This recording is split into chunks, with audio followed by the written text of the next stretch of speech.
Hello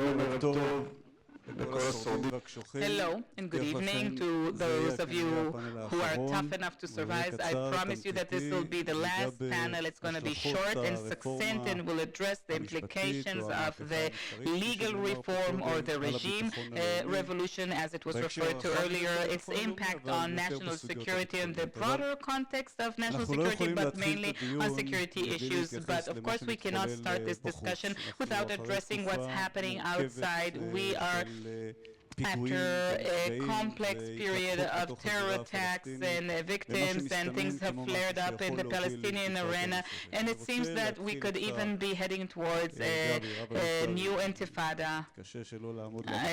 You know, he used to be my commander. I want to stand at attention when I speak to him, but I'm getting used to it. I can call you Gabi, right? I'll call you Gabi again. I actually enjoy this. So, what is your assessment? Is it deterministic? Are we going towards a flare-up?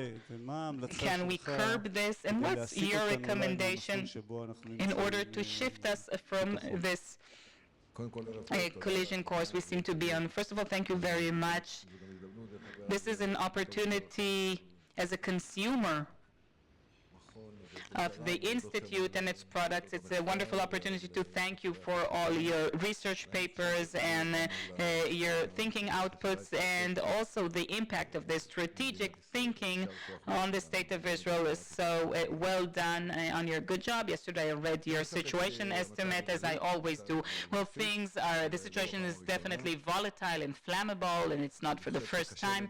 And I think it's difficult to predict because the number of variables in this reality is pretty large, and it kind of reminds me, it doesn't remind me of the Intifada in the sense of the Tanzim and the mechanisms who were all armed, simply joined the acts of terror, the terrorist activities, and we need to bear in mind that there's also a great difference in dealing. It's not an existing organization that you can look at and you know that you can dismantle it or disperse it. And ultimately, look, Yericho, we considered it as one of the most quiet and peaceful cities, and look what's happening there with the inspiration terrorist attack.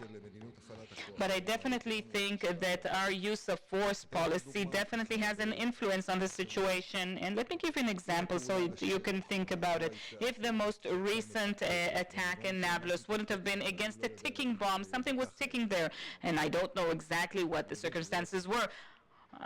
I understand that it maybe wasn't exactly like that, and if we were forced to operate on day, not at night, I'm not certain that we actually had to do it. In retrospect, of course, such an action would lead to very high friction, and you know, the military men definitely know this, and obviously such activity will yield casualties, and we know what happens when there are casualties. So I think that the IDF's use of force policy that it has exhibited in recent years, and it will probably continue to exhibit a great understanding of the sensitivity of this issue, the policy will be the right one. Or alternately, after the terrible murder of these two young men,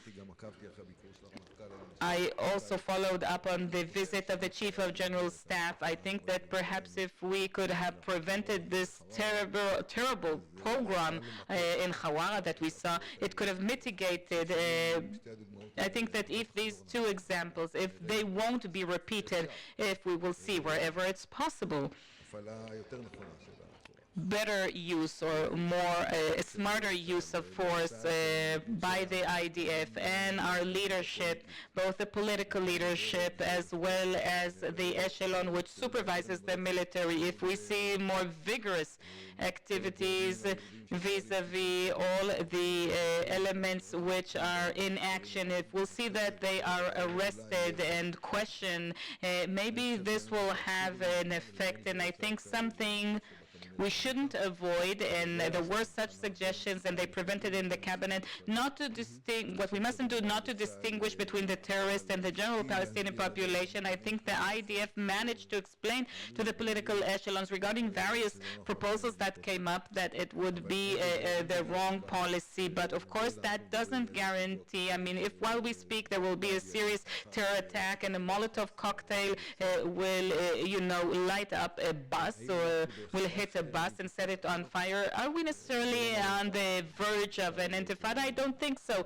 Of course, I feel very sorry about all those who died, and I send my condolences to the family members, but it's still not what happened back then in Passover at the Park Hotel. I think we can still stop it, and the meeting, the summit in Aqaba was important, and I think that it's within Israel's interest to have a functioning Palestinian Authority. It's important that their security mechanisms can make arrests instead of us. When I was Chief of General Staff, I said both to the Americans and the Palestinians, I told them the more you do, the less we will have to do.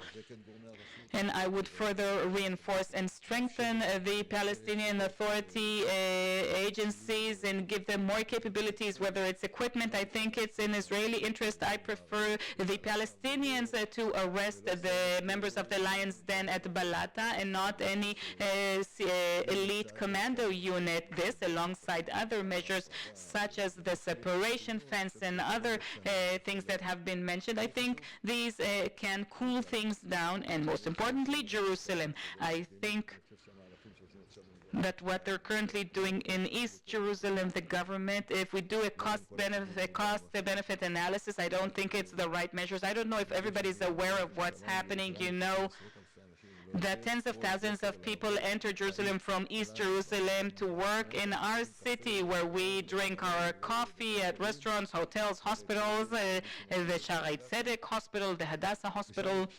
And there are some major difficulties there, and I'm not sure that this contributes to our security. I think we need to address that. And of course, the last point is going to the Temple Mount. If there's one thing that's sensitive, not just with respect to the territories, but this entire neighborhood, that's the Temple Mount. Thank you. Now let's move on to the ramifications of the reform over national security. We are indeed seeing here a certain counter-reaction to the reform that's becoming very significant, loud, dominant, and it even illustrates the vibrancy of the Israeli democracy, but the polarization is ever increasing. Social resilience might be undermined as a result of this reality, and we are hearing very dire projections if this reform will be fully implemented. So the question I'd like to ask the two of you is, to what extent and do you think the implementation of this reform fully, as it is currently presented, will it weaken Israel's national security, or how will it impact Israel's national security from a broader perspective? I'd like to start with you, as someone who until recently was the head of the National Security Council. What's your point of view? Well, let me first of all take this opportunity to thank the INSS for inviting me. I'd like to thank you for this evening, and I'll maybe say more tomorrow. But as for your question, well, I think that we are in a situation that there's no doubt that the reform has a serious effect on Israel's national security. Just a few weeks ago, we reached a situation that never happened in the past. The majority of directors of the NSC convened, and we signed a letter that was submitted to the Speaker of the Knesset, the Prime Minister, and the Chairman of the Opposition, in which we warned regarding the dangers that we see, each one from his perspective, from from his previous position and how the reform is going to impact Israel's national security in the way it's currently being promoted. I'd like to say that to convene all heads of the NSC for any kind of action, it's unprecedented. And when I entered my office, when I assumed office, I kind of entertained the thought of convening the heads of the NSC to a forum every once in a while to discuss various issues, and the conclusion I reached was that I wasn't going to do it. I don't know if the forum of the former heads of the military intelligence was convened or a forum of chiefs of general staff. The forum of the heads of NSCs was never convened in such a way, and the fact that this was a situation in which almost everyone convened to discuss this. This stemmed from a very profound realization of all those who signed this paper and also those who didn't sign that this is a true threat to national security. But why? How does it threaten national security? I think that the first thing we need to address, and this came up today, Israel's national security relies on several foundations. I don't want to elaborate on that right now, but one of them is social cohesion and a sense of a shared mission. This is what has been with or part of the Israeli society since the establishment of the State of Israel. Mandelblit described this earlier and presented this certificate his father received at a time in which Menachem Begin instructed his soldiers to put down their arms and to join the establishment of the IDF in order to prevent a major rift in the people at the most polarized time Israel ever experienced. I was born much later, but I heard about it from my grandparents. Our social cohesion has a critical role in our ability to overcome this, and this is currently threatened, first and foremost, because of the process in which this is happening, and I think also because of the substance. And there was disagreement regarding the content between us, the directors of the NSC, but there was no disagreement about the fact that the way this is happening unilaterally, quickly, even the rushing into this, and over this evening they mentioned the law of human dignity and liberty. We should mention that this law, human dignity and liberty, was passed jointly by a member of Knesset, Eyal Lin from the Likud, along with Amnon Rubinstein from the Shinui party, and it was achieved following dialogue between the parties. They worked on it for several years because this is how you conduct significant far-reaching changes in the system, and this is not currently happening, and this bears a risk, and we feel this risk in national social cohesion. I see phenomena, you probably will agree with me. We are reaching a situation that people reservists saying that they won't volunteer, and it's inconceivable. It's inconceivable as part of Israel's national security. These are major cracks in our national security, and this is highly concerning, and I think it's well known to the decision makers. It's very clear to Netanyahu, our prime minister as well, and it must create in a way that won't fully realize this threat, because if it happens, this will be a threat to national security. So you talked about social cohesion and the reservists, Gabi. Is this thing risking, in your opinion, Israel's national security? No doubt about it. I think that the issue that we're talking about, it's not just the regime revolution. We are talking about a major crisis here. We've experienced and survived serious situations. I'm old enough to remember what happened after the 73 war, and I remember the demonstrations with the 400,000 participants after the first Lebanon war. We were already senior officers in that war. I remember the Oslo Accords and what followed in the aftermath of these accords. I remember the disengagement. And some, many Israelis call it not disengagement but uprooting. But this time we're experiencing something different. What's the effect? Eyal talked about cohesion. I'll talk about it from a different angle. I'll talk about other effects, and the most important one, I believe, is the internal threat over social resilience. I always believe that the true strength of the Jewish people, of the Israeli population, is solidarity. This sense that we don't only share a common past, but we also feel that we share a common future, and this has been rifted. Our might doesn't lie in the number of F-16s we have, but this understanding that there's a certain core that crosses all party lines. It includes religious and secular Jews, and it's this common issue, how we want to live here, where people want to raise their children, and people are willing to sacrifice for that. That is the source of our power.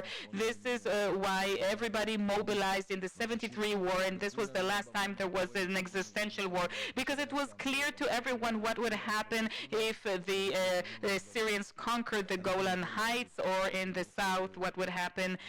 And this is what we're playing with, this willingness to mobilize. It shouldn't happen. And, you know, another point, our neighbors, when they look at us, and I think what's happening here is also undermining Israel's deterrence.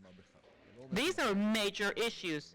It doesn't mean that they'll pounce on us tomorrow morning, but Israel, when it's presented with these rifts, and you know, we need to remember that we reached this after 5 election campaigns, it all, you know, converges into these very deep fault lines. And I think it's also risking our relations with the U.S. We have a very strong and independent army, but at the end of the day, everybody who knows a bit about Israel's national security knows what an exceptional strategic asset the relations with the U.S. are, and I think we're putting that at risk as well. And I think that there's a threat to the IDF soldiers and commanders. You know, the Chief Justice said that the court was a kind of iron dome protecting IDF officers. It didn't always help us. You know, there are certain countries I can travel to but not return from, but most IDF soldiers are protected, and I was involved in the discussions on targeted killings. We didn't always like the rulings and decisions of the court. I didn't like their decision regarding human shields, and there was even an exception in my term of office. And but it did protect us, the court, and I didn't want to see a situation that, you know, a soldier or a pilot or an officer can travel to another country, or if he'll go there, that person will be arrested. I don't know if you know how simple it is to arrest us overseas according to the laws of their parliaments. I don't want to get into principles of universalism and how they did that, etc. So it could impact the willingness to take a risk. It could impact the willingness of people to be drafted and the ability of Israel to protect them. There are other implications as well on Israel's national security. One last point, if we understand that the largest external threat, as you also mentioned in your situation estimate, is Iran, we also need the world. I'm not deluding myself that tomorrow NATO will attack, but we do need support. We do need the U.S., and I think we're putting all this at risk. This is risking all that. But the thing that worries me the most, more than the external threats, is the IDF. You know, we don't have anyone else except the IDF. We have a national leadership that should show national leadership, national responsibility. And if these two sides continue with their positions, where will that take us? Ultimately, we will find ourselves, they call it a constitutional crisis. Well, ultimately, the Chief of General Staff will have to decide, or Fuchsi, the commander of Central Command, will have to decide. I know what they'll decide, but we don't want to get to that. There aren't any winners here. All I see is how we can all lose. So this is why we need to exhibit national responsibility, to go into a room and reach understanding. Gabi talked about the U.S. and the special relations with the U.S. and international legitimacy, and I think that what characterized much of your role is the special bond you've created with the U.S. and the achievements regarding the objection to the JCPOA and other achievements you reached very well. Assuming that we all agree that the special relations with the U.S. and our power there is essential, do you share the fear that this reform or that the current policy of the Israeli government might lead to a certain undermining of the special relations with the U.S. always works? Look, the U.S. ambassador to Israel was on this stage just a few minutes ago, and he talked about it. I have to say that, when I look at the relationship with the Americans, the reform concerns me, but it's not the main concern. I'm not going to repeat what was said earlier by Gabi as well, but let me tell you what does concern me, and it's related to the U.S. and it also is related to priorities, because ultimately when the agenda, when if we look at the things we need to address and the things that must truly concern us, Iran is definitely high up on the list, and we still need to talk about the policy regarding Iran, what's correct and incorrect to do, but nobody can dispute the fact that Iran is at a point in which it's very close perhaps to the ability to decide to take action that will force us to take action. And what is preventing that is deterrence. There's a certain Israeli component to deterrence. It's a very important component, and mainly Iran has been facing, especially over the past 2 months, it's facing an international system that has reunited. Iran made a lot of mistakes that led to this reuniting, and Israel, of course, didn't miss any opportunity to make sure that this becomes a tight-knit fabric. We have ambassadors of European countries, and if they had an opportunity to talk, they could have told you how their governments consider Iran in this respect. There's absolute unity of the international system as it considers Iran as a global threat because of the war in Europe, the Russia-Ukraine war, and also because of other reasons. Last week, there was a certain indication that the IAEA found remainders of high level of enrichment in the Israeli system. The way I know it, this is something that would constantly be in the headlines. It would guide the policy. It should be the top-level dialogues of all elements, Ministry of Defense, the IDF, the NSC, the Foreign Ministry, to make sure that everybody's doing everything possible, first of all, to understand if it indeed happened and under which circumstances, and if it did happen, to see what we're going to do about it. But that's not happening. And also regarding things that are happening in Judea and Samaria, I'm not sure that they are getting full attention as public dialogue, and also within the system. It is not focused on this, and it couldn't be the most important thing that's happening in Israeli national security. This is what concerns me with respect to the U.S., and the U.S. is aware of that as it looks at us and what preoccupies us, and it is accustomed to a certain order in which we discuss these things with them, and I'm certain that it's unclear, and this is what bothers me. Now, after having said that, I have to say that in one way or another, this will have to reach a solution before it becomes a constitutional crisis, the kind of dilemmas mentioned by Gabi earlier, and on the following day we will look back, and if it looked like yet another serious crisis, we remember, but the long-term damages of this thing would be to rearrange the priorities, the work routines of the system. A lot of people will have to work very hard in order to do that, and the earlier we do it, the sooner we do it, the better. So, to recap briefly, if you could address the two recommendations, which recommendation would you give to the Israeli government on the firmer process of the reform/revolution? And what do you think is the main challenge of Israeli national security which isn't addressed properly, that the direction of action is misguided? Please be brief, one about the reform and one about a key national security challenge that you think we're heading in the wrong direction regarding it. I just wanted to say one more thing. I think one of the ramifications that we're dealing with doesn't just stem from the legal reform or revolution. It also has to do with the government policy in the territories. If we continue this reality, I think we might risk existing achievements like the Abraham Accords. As somebody who's there quite often, I used to think, when we learned about the results of the elections, that people asked me, what will be the policy of the government headed by Benjamin policy? I couldn't predict everything that was being done. I said that on security policy,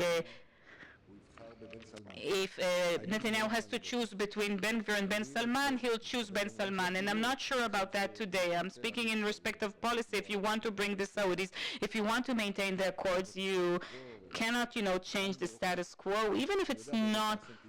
I know what their true sentiment is towards the Palestinians, and I think the government needs to better choose its policy and not to risk what it has, definitely if it wants to expand it. And for that, we need the Americans. It's not just about the revolution. We need the Americans. As for the challenges, I have no doubt that the key challenge is the domestic one.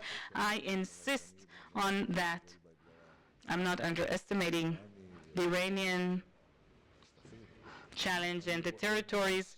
I see a true risk to our ability here to live together and to act in view of the depth of this crisis, and it needs to be resolved. It needs to be resolved quickly. Like I said earlier, no one wins. If both sides continue, they will continue with their measures, then the other side will continue with the protests. We'll all lose out, especially the government that bears responsibility. We need to make every effort, even if it means a compromise or to freeze or to stop. Next week is Purim, and there is no legislation on Purim. We can decide that they stop and enter the room. Things are happening. People in the know that there are professional teams, and people are meeting at the president's home. But I think that the top-level leadership in Israel needs to understand the magnitude of this hour and to exhibit responsibility. This is a time for leadership. Nobody else can resolve this. We need to say, okay, we got carried away. We couldn't predict. We didn't know. They need to stop. Governments united, even in situations that people thought it's inconceivable. In 1985, I remember the relationship between Shamir and Peres, and they weren't friends, and that's an understatement, far from it. But in view of an economic crisis, they set all that aside and managed to overcome the distrust and the political rivalry, etc. I mean, if there were a war, if a war, God forbid, were to break out tomorrow, what would happen? They would all unite. So I think that this is what would happen. They would definitely support each other, but this is even a much more difficult reality, even if it's not bleeding for now. So this is what we need to address, and to do so immediately, ASAP. We have no other country. Nobody received permission to break this country apart. We are the state. We are the state. Maybe we forgot that they are representatives, and they need to represent the true interest of the state of Israel. And this is what needs to be done. That's my main recommendation. And I also think that if anybody can affect the legal advisors, I don't think that it was the right thing to exempt the Prime Minister from addressing this, but if anybody can speak with the Attorney General, I don't see any conflict of interest if he says to his ministers that they should stop and go into a room. He's not discussing how to appoint judges. He's not discussing the override clause. How do you think that he will intervene in that? I was also a client of the legal system in the past, and as a customer of the legal system, I also faced a conflict of interest, and my legal advisor said this is a conflict of interest, but you can't advise us. And I think this is what he should have been told, and he wasn't told that, and it's not too late to correct that. It should be said in public. I think that we need to demand that. Number two, I would advise the other camp not just to exacerbate and stress how difficult the situation is. They need to come up with an offer. They need to propose something. The politicians, the leadership, not just to say we're not going to do this, we're not going to do that. I'm against refusing. I think that what's happening with the reservists is terrible because, service in the IDF doesn't depend on anything. We don't have the privilege.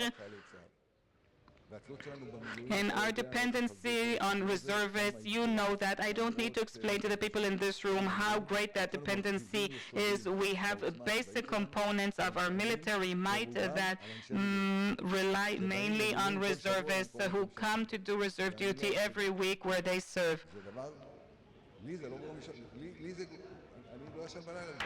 I am losing sleep at night because of that, and I think some of us, and I heard this new term, that people from the Air Force are now allowed not to do reserve duty as long as it's a standstill, that this is a situation. I think it's inconceivable.